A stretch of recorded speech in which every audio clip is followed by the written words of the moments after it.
approche du retour de Jésus-Christ. Ce que Dieu veut de nous, c'est une vie sanctifiée et une vie irréprochable. Nous ne pouvons plus dire ça, ce sont mes faiblesses, frères. Ce langage-là doit se terminer. Nous devons en toutes choses ressembler à Jésus-Christ. En toutes choses.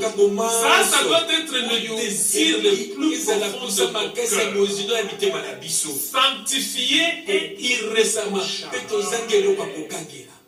Pourquoi c'est le désir? Parce que Dieu seul peut l'accomplir. Dans Zacharie, chapitre 3, le verset 1, on nous parle de Josué. Écoutez ce qu'il est dit. Il dit, il me suit voir Josué, les souverains sacrificateurs. Regardez ce type. Ce n'était pas un païen. C'était le souverain sacrificateur lui-même. Donc lui-même aussi était impur. Même les serviteurs tels que nous, même les enfants de tel tout cela, nous tous nous avons besoin de Dieu. Mais c'est pas prier les uns pour les autres. On pense, ah non, le frère Alain là, il fait. Frère, si tu vois que le frère Alain est de faiblesse, mets-toi aussi à genoux pour moi, implore aussi la grâce du Seigneur. Dieu est ta prière et la mienne. Dieu va m'aider aussi. C'est ça l'amour. L'amour ne critique pas. Tu vois quelque chose, tu sautes. Non, toi tu es content de ce que tu fais. Quand tu sautes, tu vas dire à quelqu'un d'autre. Donc tu es content.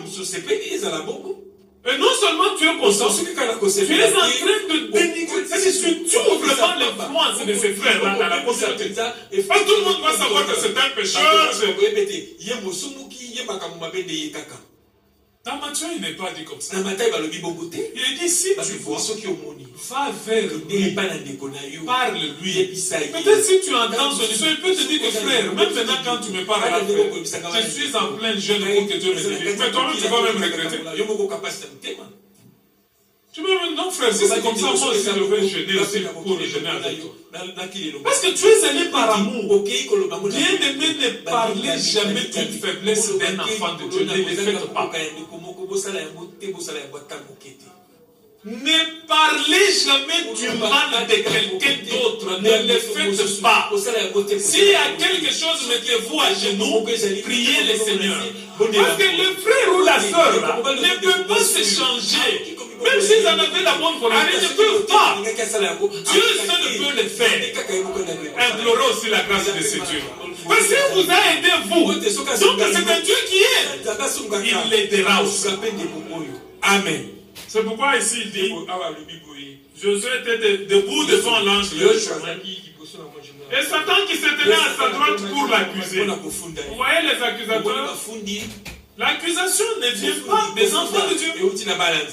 Mais vous connaissez la raison. C'est parce qu'aujourd'hui c'est un jour de grâce. Mais tu vas accuser quelqu'un quand Dieu pardonne encore. Aujourd'hui Dieu pardonne encore. Aujourd'hui Dieu n'accuse pas, implore la grâce qu'il soit pardonné. Oh, que Dieu nous aide. Dieu nous aide. Qu'il purifie nos bouches. Qu'il purifie nos langues. Bien-aimé, même les païens, la Bible dit, aime ton prochain comme toi-même. Est-ce que tu t'es déjà critiqué toi-même quand tu as fait de mauvaises choses? Es-tu déjà critiqué? Tu as commis une erreur là. Tu vas obéir aux gens, non? Ah, en tout cas, moi aussi je suis méchant. Moi ici je suis un incrédule. Voici, c'est elle qui a déjà fait ça de toi-même. Mais au contraire, si il y a une trace, tu essaies de cacher que ça ne soit pas pour le propos. Mais c'est la même chose pour ton prochain aussi. C'est exactement la même chose. Aime-le comme toi-même. C'est la raison pour laquelle ce n'est pas seulement entre les rachetés, même les païens là. Un véritable enfant de Dieu ne parle pas mal d'un enfant de Dieu. Un bon exemple, regardez Jésus-Christ. Qui parmi les disciples là critiquait Judas? Nous lisons tous ces évangiles. Vous avez déjà vu un Pierre ou un Jean quelque part aller critiquer comme ils font un enfant de diable ici? Et là on voit même que lui, franchement, il ne croit même pas le Seigneur. Ces jours-là, il avait dit ça. Tu vois, c'est un qui aime l'argent. Ni le Seigneur, ni ses disciples, ils ont traité Judas comme l'un d'eux, laissant au Seigneur les jugements en son temps. Amen. Que Dieu nous aide. Amen. Même dans nos familles, ne parlez du mal de personne. Si vous n'avez rien à dire de bon, tournez seulement la tête, ne parlez pas. J'ai toujours rendu grâce au Seigneur pour un frère. Ce frère-là avait des habitudes. Si vous êtes assis, si un frère dit seulement, le frère là, le frère est bizarre. Juste ce mot-là. Ce frère-là va se lever, il est parti. Et puis on a remarqué, c'est comme si chaque fois que quelqu'un prononce quelque chose de mauvais, le frère va se lever. Maintenant, pour qu'il ne se lève pas, il ne faut pas prononcer ces choses. Vous voyez comment la vie d'un individu transforme la vie de tout le monde. Que Dieu nous accompagne.